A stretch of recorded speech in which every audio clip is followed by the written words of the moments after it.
Ketika diri lu udah bosan banget sama yang namanya dunia iblis, terus lebih milih turun atau terlahir kembali ke bumi menjadi seorang manusia biasa agar kehidupan lu jadi lebih berwarna. Halo guys, selamat datang di channel Kiriku, dan di video kali ini gue akan ngebahas salah satu manhwa yang ceritanya menurut gue cukup ringan dan enak untuk dilihat. Tapi sebelum mulai, gue mau jelasin dulu ke kalian kenapa gue jarang banget upload, terutama untuk manhwa yang satu ini. Karena banyak dari kalian yang komen, kenapa nggak dilanjutin bang? Kenapa lama banget nggak upload bang? Terus banyak lagi lah komentar dari kalian.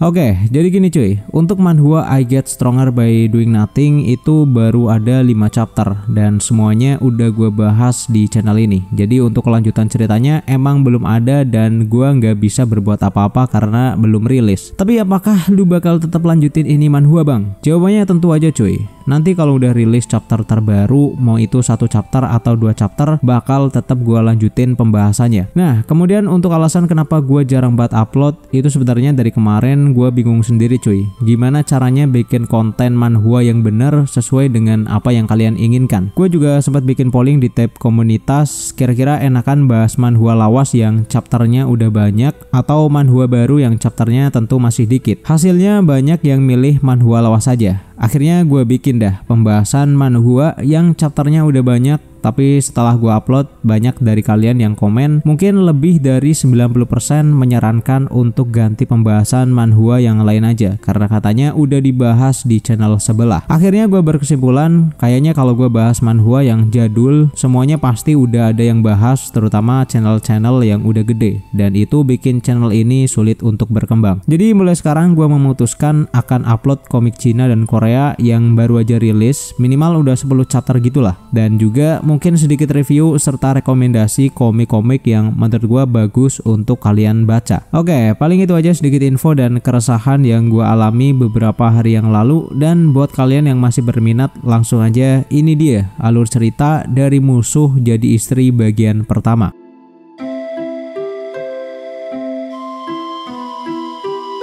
Diceritakan 8.000 tahun yang lalu, para iblis yang dipimpin oleh Raja Iblis bernama Lin Tianhong melakukan serangan ke dunia immortal. Kemudian muncul seorang wanita cantik yang mana dia adalah kaisar surgawi bernama Shihe. Para prajurit merasa sangat senang karena dengan kedatangan kaisar surgawi mereka merasa telah aman dan selamat. Shihe kemudian mengeluarkan pedang raksasa untuk menghabisi para iblis. Namun di situ Tianhong menggunakan ki iblisnya untuk menghancurkan pedang tersebut. Shihe bertanya, apakah kau yang menggunakan darah iblis suci membangun kuil iblis dan menyatukan dunia iblis? Karena saat itu Shihe emang belum tahu kalau pria yang ada di depannya adalah si Raja Iblis. Tianhong mengatakan itu benar. Shihe pun langsung marah karena selama ini Raja Iblis telah mengorbankan banyak nyawa orang gak berdosa. Shihe pun kembali bertanya apa alasan Tianhong melakukan itu semua, dan parahnya seperti gak ada aura penyesalan. Tianhong menjawab dengan singkat,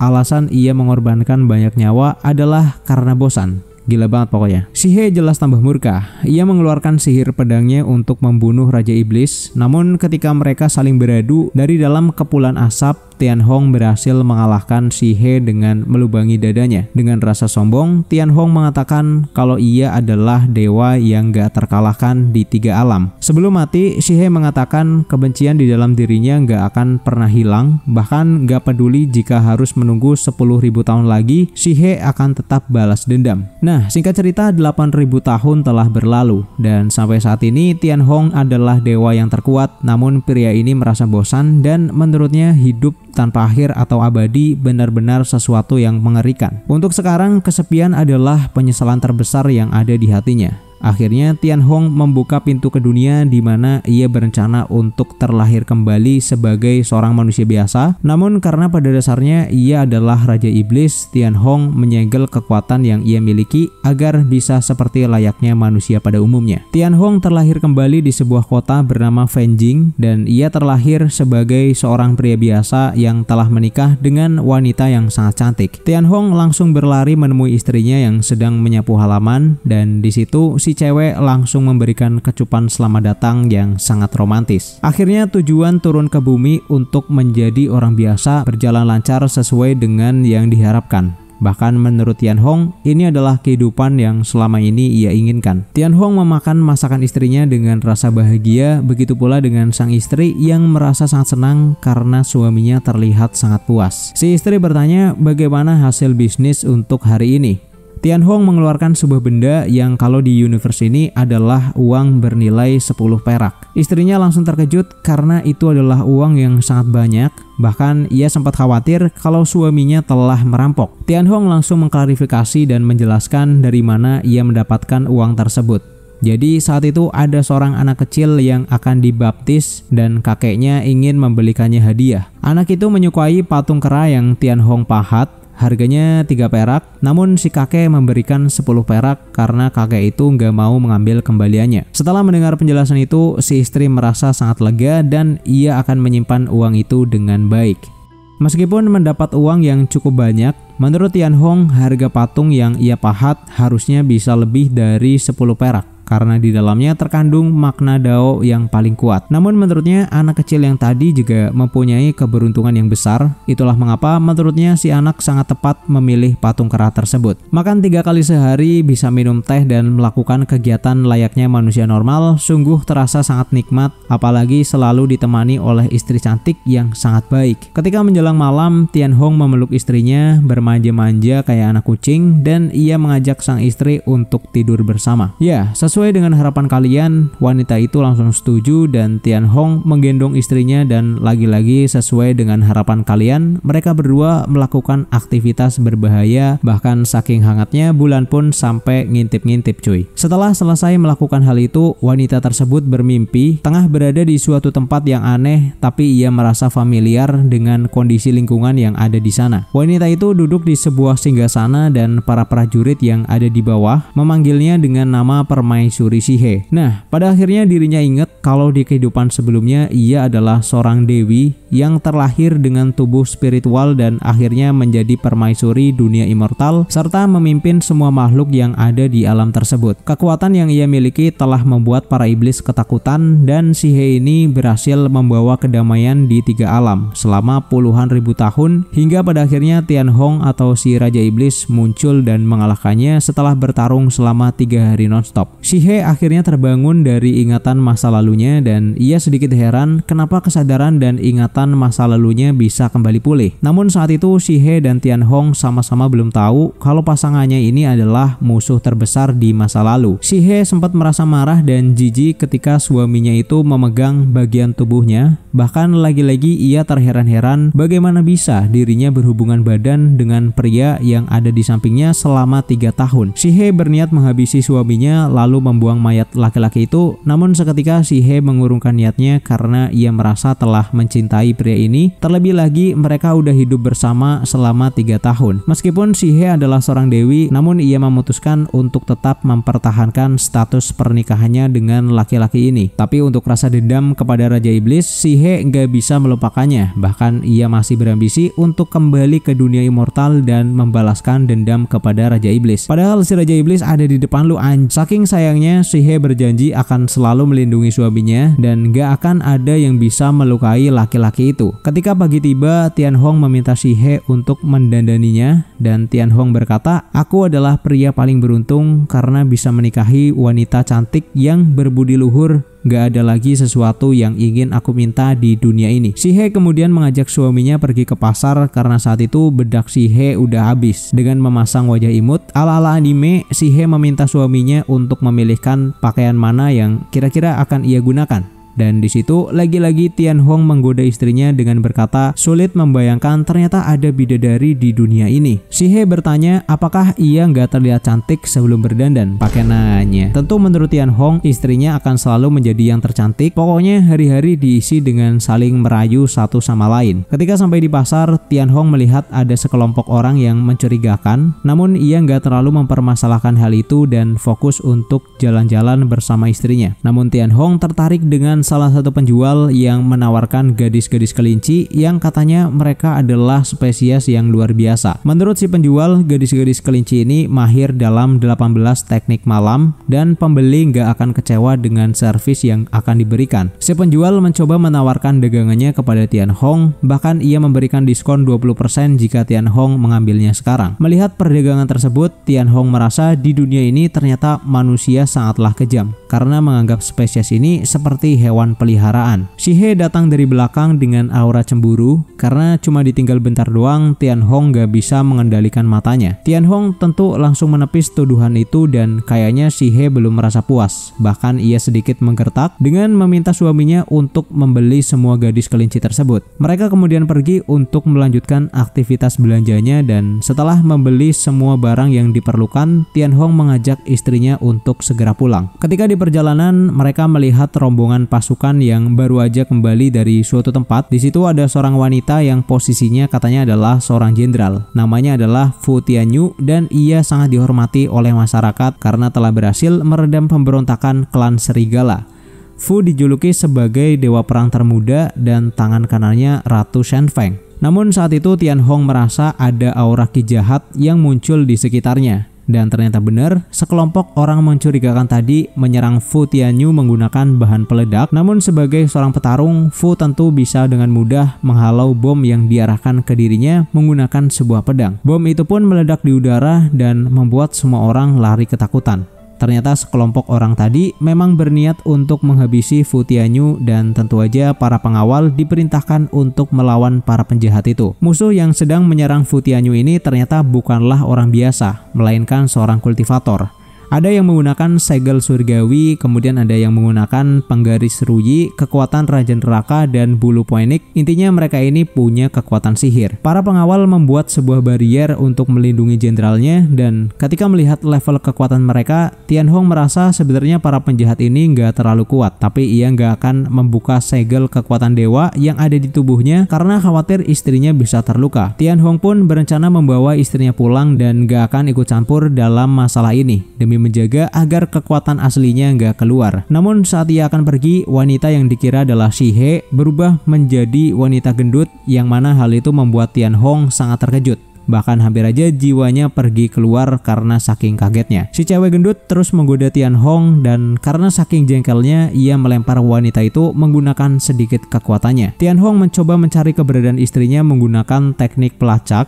Namun ia tetap gak bisa merasakan di mana posisi istrinya saat ini. Meskipun gak ada rasa sakit, ternyata rasa panik dan kebencian perlahan muncul di dalam diri Tian Hong. Ia sangat marah kepada sekelompok orang berpakaian hitam tadi dan kemudian Tian Hong menangkap salah satu dari mereka, lalu menghabisinya dengan menggunakan kekuatan ki-nya. Tian Hong cukup terkejut karena ki yang keluar dari tubuhnya tadi adalah ki keabadian, di mana itu adalah ki seorang kultivator yang berada di jalan kebenaran, sedangkan ia adalah Raja Iblis. Ternyata sebelum menjadi iblis, Tian Hong adalah seorang kultivator yang berada di jalan kebaikan, membangun fondasi, melakukan pemurnian ki, melakukan berbagai tahap menyakitkan hingga pada akhirnya ia menjadi abadi dan naik ke dunia immortal. Namun saat naik menuju gerbang dunia immortal, Tian Hong secara nggak sengaja menyatu dengan darah iblis suci yang membuatnya harus meninggalkan keabadian surga dan membawanya ke dunia iblis. Namun saat ini Tian Hong merasa sangat senang karena meskipun telah menjadi iblis, ia masih bisa menggunakan ki keabadian. Ia kembali diserang oleh para shinobi tadi dan tentu aja Tian Hong bisa mengalahkan orang itu dengan sangat mudah. Ini adalah sesuatu yang bisa dibilang cukup unik karena jarang-jarang ada dua energi yang seharusnya bertentangan, yaitu ki keabadian dan ki iblis hidup berdampingan di satu tubuh yang sama. Artinya saat ini Tian Hong adalah seorang kultivator immortal sekaligus juga iblis. Ini menjadi sebuah keberuntungan karena musuh Tian Hong yang berada di tiga alam bisa saja melukai istrinya jika kekuatan iblisnya bocor. Dan untungnya saat ini basis kultivator immortalnya masih ada. Fu dan pasukannya terlihat sangat kewalahan melawan para kultivator, namun si jenderal nggak akan melarikan diri apalagi meninggalkan anak buahnya. dan Fu yakin kakaknya akan segera mengirim bantuan untuk menolong mereka. Para kultivator itu menertawakan perkataan Fu, di mana menurutnya Fu yang dianggap sebagai jenderal kesayangan permaisuri Poenik Ilahi ternyata nggak ada apa-apanya. Fu tentu merasa sangat kesal, padahal ia udah mencapai puncak alam konsentrasi dan termasuk master kelas 1 yang ada di negara ini. Tapi musuhnya sekarang ada lebih dari 10 orang, ditambah lagi mereka juga udah mencapai alam konsentrasi. Jadi Fu agak terpojok karena emang gak seimbang. Saat para kultivator akan mengeluarkan ulti, Tianhong menggunakan energi Qi keabadiannya untuk mengirim para kultivator tadi agar mereka bereinkarnasi. Atau sebenarnya Tianhong ini ya ngebunuh mereka. Fu dan pasukannya langsung bingung apa yang terjadi kepada para pembunuh itu, karena tiba-tiba menghilang gitu aja. Fu sempat merenung apakah ini adalah ulah hantu di siang bolong atau tadi adalah sebuah teknik, dan ia menyuruh pasukannya untuk tetap waspada. Dari atas genteng, Tianhong berkata di dalam hati, ternyata manusia sangat lemah, bahkan hanya dengan kesadarannya doang mereka semua langsung menjadi abu. Perbedaan antara immortal dan mortal bagaikan awan dan lumpur, sama sekali nggak bisa dilewati. Saat ini Tianhong udah merasa puas, namun ia merasa Qi keabadian miliknya terlalu mencolok di dunia mortal, jadinya ia akan menyegel kekuatan itu dan kembali mencari keberadaan istrinya. Nah, kini scene berpindah ke aula utama istana Tianfeng. Ternyata di dunia ini Si He adalah seorang ratu atau permaisuri kerajaan, dan artinya Si He adalah kakaknya Fu. Namun di sini Si He namanya bukanlah Si He, melainkan Li Shu. Nah, mulai saat ini gue akan menyebut Si He dengan nama Li Shu, sedangkan untuk Tianhong di timeline ini kita belum dikasih tahu siapa nama yang ia pakai di dunia ini. Jadi gue tetap pakai nama Tianhong dulu.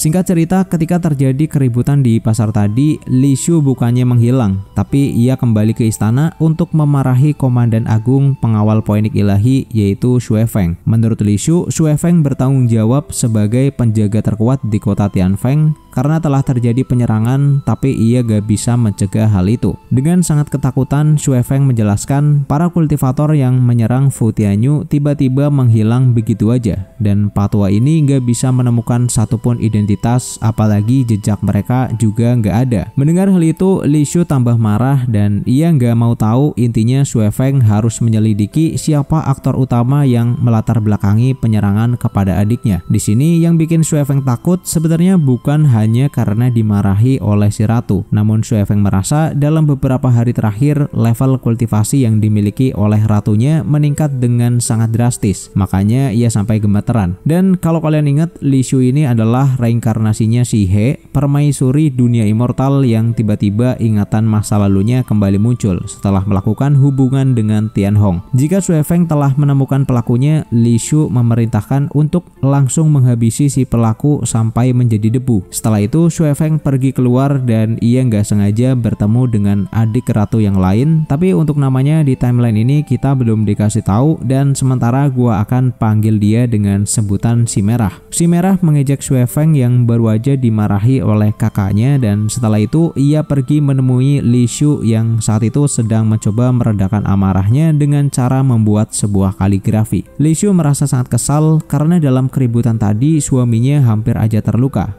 Namun di sisi lain, ia nggak bisa menunjukkan kultivasinya di depan sang suami. Ia bersyukur Tianhong nggak sampai terluka, dan menurutnya dengan menggambar kaligrafi sepertinya udah cukup untuk meredakan amarahnya. Dari bawah meja, Si Merah berkata, bagaimana bisa permaisuri kerajaan Poenik Ilahi yang bermartabat marah karena hal sepele? Sepertinya kakakku sangat menyukai pria itu. Si Merah kembali penasaran apakah pria tersebut telah memberikan kakaknya obat, karena Li Shu sangat tergila-gila padahal ia cuma seorang laki-laki biasa. Li Shu mengelus kepala adiknya dan berkata, kamu ini masih muda, belum mengerti apa yang disebut cinta antara pria dan wanita. Menurut Li Shu, meskipun suaminya adalah orang biasa yang berada di alam pondasi lapisan kelima, tapi hanya dengan bersamanya Li Shu merasa sangat bahagia dan ada banyak hal lain yang menyenangkan. Si Merah kembali bertanya, apa hal lain yang menyenangkan itu yang membuat sang kakak sangat terpesona dengan pria tersebut. Li Shu kemudian menjiwal-jiwal adiknya karena terus bertanya, dan saat itu Li Shu Shu baru sadar kalau hari udah mulai malam karena biasanya saat ia pergi ke istana secara diam-diam ketika sang suami pergi berdagang, dan Li Shu harus segera kembali ke rumah, kalau enggak sang suami pasti akan tambah khawatir. Ketika Li Shu udah pergi, si Merah merasa kesal karena kakaknya selalu menganggapnya sebagai anak kecil, padahal menurutnya barang yang ia punya ukurannya nggak kecil-kecil amat. Kalian pasti tau lah maksud gue cuy. Dan ternyata bener, Tian Hong berlari ke sana kemari untuk mencari istrinya, dan ia juga cukup kesal karena jika ia bisa membuka segel kekuatan, mencari keberadaan sang istri adalah sesuatu yang mudah. Namun gak lama kemudian, Li Shu pulang ke rumah dan mereka berdua kembali berpelukan. Katanya sangat rindu, padahal cuma pisah beberapa jam doang anjir. Setelah menemukan Li Shu, Tian Hong berencana balas dendam kepada orang yang telah membuatnya terpisah dengan sang istri. Nah, saat Tian Hong mengeluarkan energi Qi keabadian untuk menghabisi salah satu penyerang yang ada di kota, Tian Hong menggunakan mantra surgawi untuk mengintip pikiran dan ia akhirnya tahu siapa dalang utamanya. Namun sebelum itu, ada beberapa hal yang harus ia lakukan. Li Shu mengajak suaminya untuk segera makan malam, dan wanita itu dengan sangat romantis menyuapi Tian Hong dengan penuh rasa sayang. Menurut Tian Hong, makan malam bersama istri memang yang terbaik. Melihat istrinya yang sangat cantik, Tian Hong langsung bangkit dan menggendongnya karena katanya setelah makan makanan tadi tubuh Tian Hong penuh dengan energi. Namun Li Shu tentu aja udah tahu sebenarnya sang suami ingin segera melakukan itu, dan ya malam harinya kembali terjadi kegiatan yang menyenangkan. Tapi sebelum dimulai, mereka melanjutkan makan-makannya dulu dan saling menyuapi satu sama lain. Tapi kok ini lama-lama ceritanya jadi 18 plus jir. Padahal gua kira hanya cerita ringan yang juga bisa ditonton anak-anak. Oke, gua akan skip beberapa bagian yang terlalu vulgar biar nggak dolar kuning, tapi inti ceritanya tetap nyambung. Nah, setelah selesai makan di dalam kamar, Li Shu meminta suaminya untuk memijit kakinya yang sangat lelah karena seharian mereka berbelanja dan bertemu dengan orang jahat. Di situ Tian Hong mengatakan kepada Li Shu, kota Fengjiang sedang tidak damai. Bagaimana kalau kita pindah dari tempat ini? Tian Hong ingin pindah ke tempat yang berada di dekat pegunungan. Intinya pengen hidup damai tanpa adanya masalah sampai akhir hayat. Li Shu sebenarnya juga ingin pergi bersama Tian Hong, namun jika ia pergi sekarang, kerajaan akan mengalami kekacauan. Akhirnya ia ngomong dengan gamblang kalau dirinya nggak pengen pindah. Alasannya karena Li Shu udah terbiasa hidup di kota, apalagi di tempat ini ada kosmetik dan aroma terapi pavilion yang sangat wangi. Tentu aja Tian Hong langsung mengalah dan ia memutuskan untuk nggak jadi pindah. Akhirnya demi menjaga keamanan istrinya, Tian Hong berencana untuk menghilangkan semua faktor ancaman yang ada di kota ini. Namun di situ Li Shu juga nggak menyangka kalau suaminya sangat khawatir kepadanya setelah adanya keributan yang terjadi di kota tadi siang. Ia berencana akan mencari tahu dalang di balik kejadian itu secepat mungkin agar suaminya nggak merasa khawatir lagi. Jadi mereka berdua sebenarnya sama-sama kuat dan nggak ingin pasangannya merasa terancam, dan akhirnya punya rencana masing-masing untuk melindungi kekasihnya. Nah, malam itu sebelum memulai aktivitas, Tian Hong memijat istrinya terlebih dahulu untuk membersihkan meridian di seluruh badannya, tapi entah kenapa aroma yang keluar dari tubuh sang istri seperti familiar di hidung Tian Hong dan ia merasa pernah mencium bau ini di suatu tempat. Namun karena udah nggak tahan, mungkin akhirnya ya udah langsung sikat, bahkan bulan pun lagi-lagi ngintip dari atas. Pagi harinya Tian Hong berpamitan seperti biasa untuk pergi ke toko, padahal sebenarnya hari itu ia akan pergi untuk menghabisi orang yang menurutnya menjadi sebuah ancaman untuk sang istri. Tian Hong pergi ke kota Tianfeng dan membuka segel kekuatannya, kemudian terbang ke atas agar pengamatannya bisa menjangkau area yang lebih luas. Kota Tianfeng dibagi menjadi dua, yaitu kota dalam dan luar yang sangatlah besar. Untuk kota luar, di tempat itu semua orang bisa melakukan kultivasi, namun para mortal dengan bakat biasa hanya bisa mencapai alam pembangunan fondasi selama hidup mereka. Sedangkan untuk kota dalam, mereka adalah orang yang bisa menembus alam pembangunan fondasi. Intinya di kota dalam adalah tempat para master berada. Nah, dari analisa Tian Hong, dalang kerusuhan kemarin berada di kota dalam, yaitu di pusat kotanya. Ia pun langsung terbang ke sana dan ketika ia sampai di kediaman Pangeran Ning, sang pangeran sedang marah ke sekelompok orang, intinya menanyakan bagaimana bisa orang-orang yang ia kirim menghilang gitu aja tanpa adanya jejak. Nah, perlu kalian tahu Pangeran Ning ini adalah pamannya Permaisuri. Jadi kemungkinan tujuan menyerang Fu Tianyu ada hubungannya dengan perebutan kekuasaan atau semacamnya lah. Pangeran Ning masih merasa heran bagaimana mungkin sekelompok pasukan yang berada di alam konsentrasi bisa kalah dengan sangat mudah, padahal selain Kekaisaran Poinik Ilahi di wilayah selatan, gak ada satupun orang yang sanggup melakukannya. Bawahan sang pangeran sempat menduga-duga mungkin itu ulah seorang kultivator immortal. Namun menurut Pangeran Ning itu sangatlah mustahil karena nggak mungkin ada seorang immortal yang akan melakukan hal seperti itu. Nah, Pangeran Ning berbicara dengan sangat keras, jika Fu Tianyu terbunuh, seluruh kota Tianfeng pasti akan berada dalam kekacauan. Dan saat itu tiba, ia bisa mencari alasan untuk mengirim tentara naga hitam ke kota Tianfeng untuk menangani kekacauan yang terjadi dan kemudian mengambil tahta utama dari seorang Li Xiu. Menurut si Gondrong, sepertinya itu akan sangat sulit. Apalagi setelah kejadian ini, Permaisuri pasti akan meningkatkan kewaspadaannya. Jiwa immortal Tianhong akhirnya masuk ke ruangan itu dan ia berkata, daripada mengeluh di sini, lebih baik menjadi pangeran yang baik dan memikirkan cara untuk menyelamatkan hidupmu. Pangeran Ning sangat terkejut bagaimana mungkin ada orang yang bisa masuk, padahal di tempat tersebut tingkat yang paling rendah adalah alam konsentrasi dan alam lubang metafisik.